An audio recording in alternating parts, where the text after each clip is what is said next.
Boleh atau tidak, anda nak buat pinjaman bagi pihak orang lain. Sebagai contoh, saya selalu menerima mesej, Tuan, saya nak buat pinjaman bagi pihak suami saya.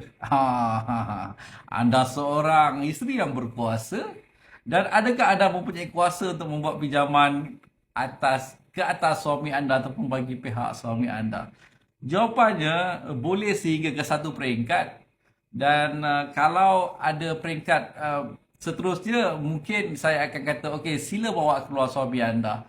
Tuan-tuan, saya setakat minta payslip suami anda, setakat nak tanya berapa kelaikan suami anda, saya boleh untuk bagi jawapan. Tetapi sampai nak semak laporan kredit, sampai nak buat permohonan pinjaman, saya akan kata sila pastikan suami anda memunculkan dirinya. Sebagai contoh, suami anda nama Samion ataupun Latif, sila minta Encik Latif ini video call dengan saya ataupun datang ke pejabat saya ataupun sebagainya, tuan-tuan.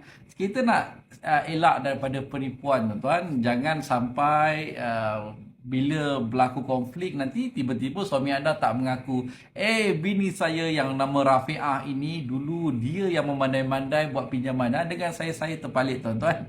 Dan tidak semua boleh diakses oleh orang lain kecuali diberi kebenaran oleh pihak punya badan. Kalau nak semak laporan kredit suami awak pun, suami awak kena bagi kebenaran. Baru boleh tengok laporan SITOS dia ke, laporan SIKRIS dia ke, laporan experience dia ke, laporan SPK dia ke. Tapi kalau suami anda kahwin lain, saya pun tak tahu macam mana nak semak benda tu. Itu saja. Assalamualaikum, salam sejahtera dan jumpa lagi.